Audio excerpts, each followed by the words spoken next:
Aurélien-Sossol. On est sur la commune de Trémouille, à Carbas exactement, en Aveyron. On est en agriculture biologique. On a 650 à 700 brebis à peu près laitières. On livre le lait à société. EHV, pour commencer, on l'a connu de bouche à oreille, parce que sur la commune, il y avait d'autres pailleuses. Et depuis quelques années, là, il avait développé le paillage pendu. Et c'est ce qu'on recherchait, parce qu'on avait 2 bergeries avec des hauteurs à respecter, des roulimètres qui passent sous les tapis. Donc on avait beaucoup de contraintes de circulation pour faire un paillage pendu. Voilà. Donc, on a su qu'il faisait ça, donc c'est ce qui nous a orientés vers lui.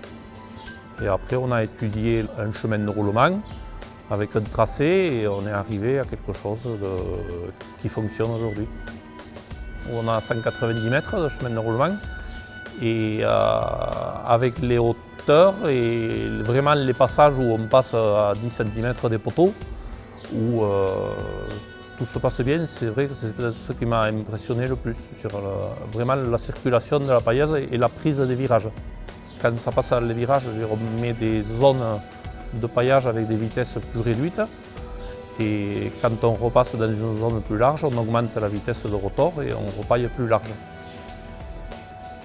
Avant la traite, on serre les brebis sur 2 aires pour pouvoir traire. On fait pailler les aires où il n'y a pas les brebis. Et quand la traite est finie, on paille les 2 aires d'attente. On a bénéficié oui, du dernier programme qui a été développé.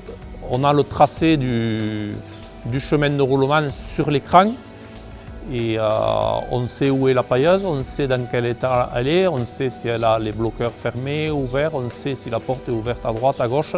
Et ce programme nous a aussi permis de bénéficier d'une multitude de zones.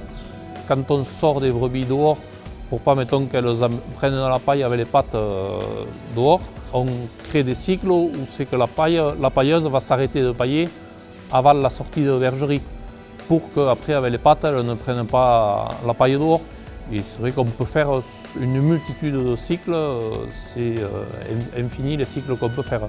Dans la bergerie, en ayant cloisonné toutes les aires en 3, on arrive à faire du sur-mesure. Henri est à l'écoute de nos problèmes et il y répond au maximum. Après, bon, il a une équipe derrière qui tient la route et un informaticien avec un programme qui ne cesse de se développer. Et on est toujours en demande, des fois, d'amélioration, mais il y a toujours une réponse. Non, aujourd'hui, on ne reviendra pas en arrière. On est content de l'investissement.